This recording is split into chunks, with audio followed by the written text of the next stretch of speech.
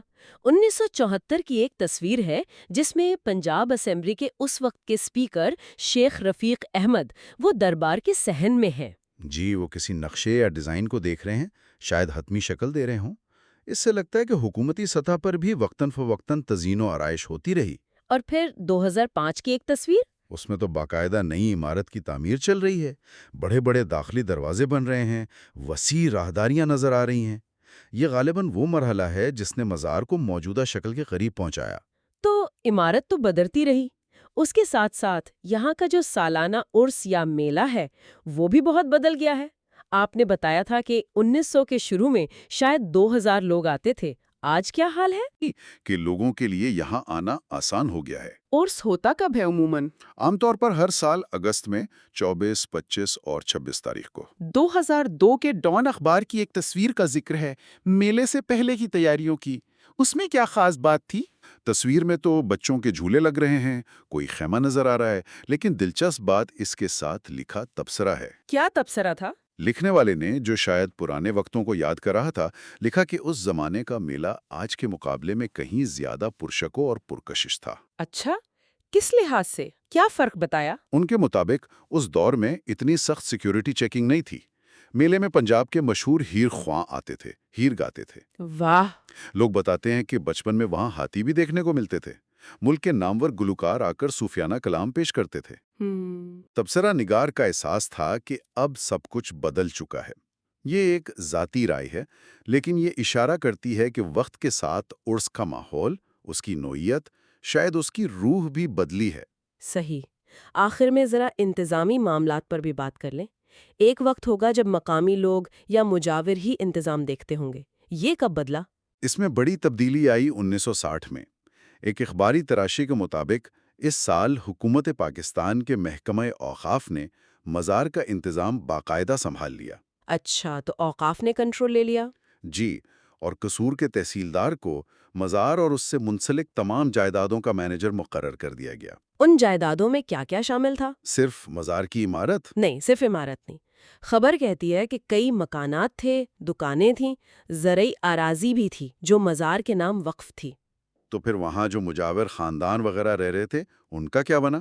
خبر بتاتی ہے کہ نئے مینیجر یعنی تحصیلدار نے مجاوروں کو حکم دیا کہ یا تو وہ ان مکانوں کو خالی کر دیں جو ان کے پاس ہے، یا پھر حکومت کو باقاعدہ کرایہ دیں۔ یعنی انتظامات کو ریگولیٹ کیا گیا۔ جی، آمدنی کے ذرائع اور رہائش دونوں کو۔ اسی خبر میں لاہور کے تحصیلدار سے بھی کچھ پوچھنے کا ذکر ہے۔ جی، اس سے پتہ چلتا ہے کہ اوقاف کا دائرہ کار وسیع تھا۔ قصور کے مینیجر نے لاہور کے تحصیلدار کو لکھا کہ پانڈو کی گاؤں میں بھی درگاہ سے منسلک کچھ جائیدادیں ہیں، ان کی قیمت معلوم کر کے بتائیں۔ یعنی صرف قصور نہیں، دوسرے علاقوں کی جائیدادیں بھی کنٹرول میں لائی جا رہی تھیں۔ بالکل۔ اور قصور کی تاریخی جامع مسجد کا بھی ذکر ہے اس میں؟ ہاں، یہ بھی اسی انتظامی تبدیلی کا حصہ تھا۔ خبر کے مطابق منتظم نے قصور کی جامع مسجد کا انتظام بھی سنبھال لیا، جو اورنگزیب کے دور کی ایک اہم تاریخی عمارت ہے۔ تو یہ صرف بلے شاہ کے مزان کی بات نہیں تھی، بلکہ پورے علاقے میں اوقاف ایک مرکزی نظام لا رہا تھا۔ جی، ایسا ہی لگتا ہے۔ تو آج ہم نے بلے شاہ کے مزار کی کہانی کو کئی زاویوں سے دیکھا۔